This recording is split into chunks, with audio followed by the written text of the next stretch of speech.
Bonsoir à tous, nous sommes ravis de vous retrouver sur RTI 1 ce mardi 10 mars.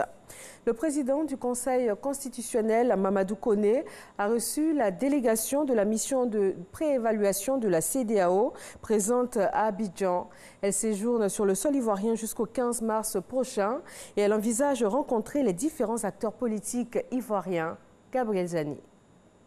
C'est une pièce maîtresse de l'élection présidentielle. Le Conseil constitutionnel publie la liste des candidats et proclame les résultats définitifs de la présidentielle. Le Conseil constitutionnel vient d'être visité par une délégation de la mission d'évaluation préélectorale de la Communauté économique des États de l'Afrique de l'Ouest, CEDEAO. La mission est conduite par le président de la Commission électorale nationale autonome du Sénégal, Doudou Ndir. En Côte d'Ivoire, nous avons un rôle d'assistance électorale. Nous, au sein de la CEDEAO, à l'endroit des États, il était de bon ton que nous venions nous enquérir de la situation sur place, essayer d'avoir le maximum d'informations pour éventuellement faire des recommandations lui permettant d'aller à ce rendez-vous avec le moins de risques possible et avec toutes les garanties que l'élection de 2020 soit une élection libre, transparente et sans violence. Les avis des chefs de partis politiques, des candidats et des autorités gouvernementales seront recueillis. Une préévaluation jugée nécessaire pour garantir un scrutin sans violence à la Côte d'Ivoire. La mission de la CEDEAO apporte son assistance dans tous les pays membres de l'organisation sous-régionale en période électorale. Les travaux de construction de la phase 4 du projet d'extension de la centrale thermique d'Azito ont été lancés par le ministre du Pétrole, de l'Énergie et des Énergies renouvelables. Ce projet contribue à satisfaire les besoins nationaux et à l'export, mais permet surtout à la Côte d'Ivoire de réaffirmer son ambition de hub énergétique de la sous-région. Le montant de l'investissement s'élève à 220 milliards de francs CFA. Le premier mégawatt est attendu à partir de 2021. La mobilisation des recettes intérieures est un des principaux enjeux pour l'économie ivoirienne qui doit financer les besoins d'infrastructures et autres dépenses prioritaires.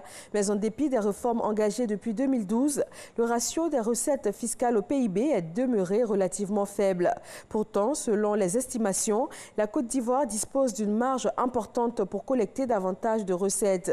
Comment relever ce défi et profiter pleinement des potentialités fiscales du pays? Le dossier EcoPlus ce soir mettra en lumière les actions et les innovations mises en œuvre par l'administration fiscale afin d'atteindre les 2700 milliards de francs CFA de recettes attendues pour 2020.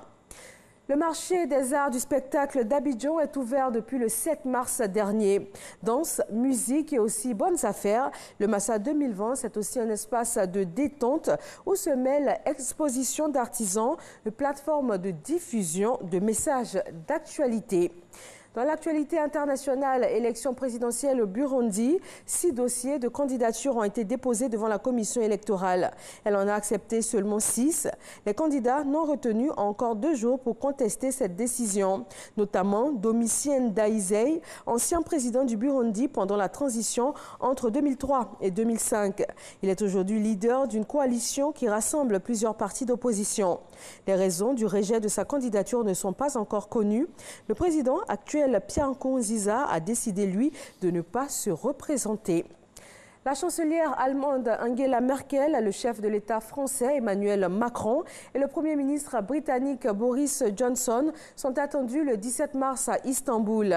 Avec le président turc, ils vont discuter de la question des migrants et aussi du dossier de la Syrie. Le président chinois s'est rendu ce mardi à Wuhan où s'est déclarée l'épidémie du coronavirus.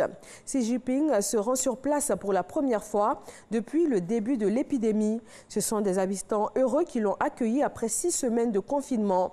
L'arrivée du dirigeant chinois à Wuhan intervient après l'annonce par le ministère de la Santé de chiffres encourageants avec seulement 19 nouvelles contaminations au cours des dernières 24 heures. 14 hôpitaux provisoires construits pour faire face à l'afflux de patients ont fermé faute de nouveaux cas.